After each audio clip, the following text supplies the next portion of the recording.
All right, guys, speeding right along here. If you've stuck in with tip number 1 and 2, then you'll definitely like tip number 3 when we're talking about the top 23 home selling tips that I've learned in 23 years. Tip number 3, don't count on the earnest money. Look, in tip number 2, okay, we just told you that a contract doesn't mean anything until you actually get the money. And in this particular certain circumstance, I want you to really get clear that the earnest money doesn't mean anything either. Here's what I mean.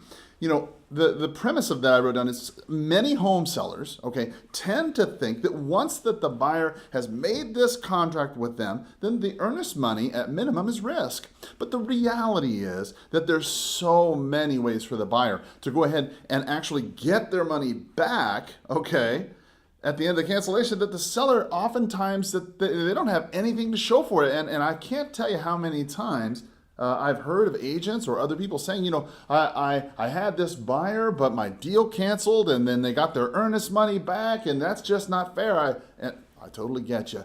Here's how you can avoid it. Point number 1, you don't want the earnest money deposit, right? I mean, let's just be honest. You want the home sold. You don't want the earnest money deposit. You want to get the home actually sold so you can move on and get on with your life.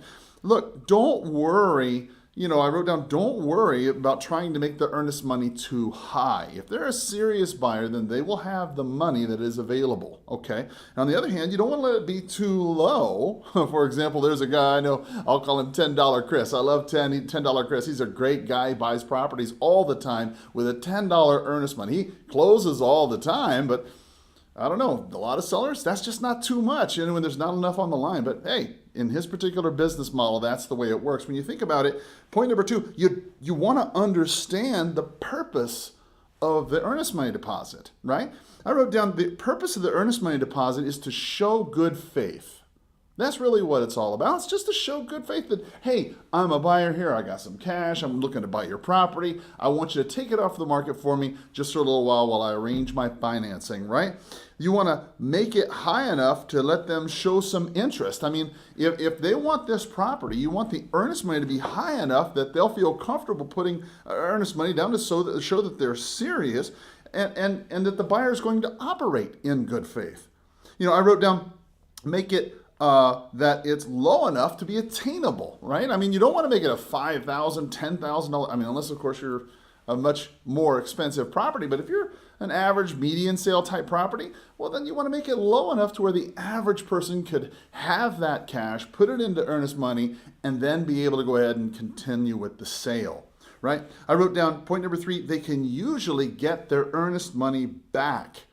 Okay, if point number 1 was you don't want the earnest money, point number 2 was you want to understand the purpose of the earnest money to show them good faith and have them show good faith. Well, then point number 3, you have to understand that they can usually get the earnest money back.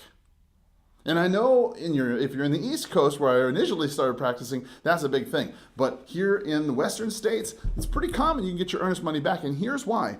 You have inspection contingencies, you have appraisal contingencies, you have financing contingencies, as I mentioned before. And if any one of those contingencies go through, well, then guess what? The buyer, is not able to go through. Then the buyer is going to get their earnest money back. That's typically what's written in the contract, and you need to be aware of that in the beginning.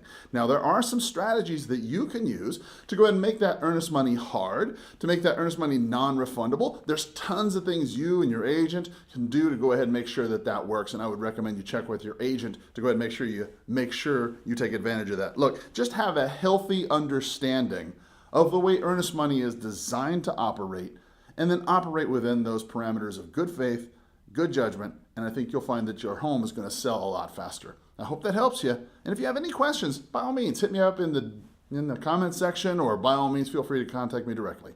As always, I hope you have a powerful sales day. Bye-bye.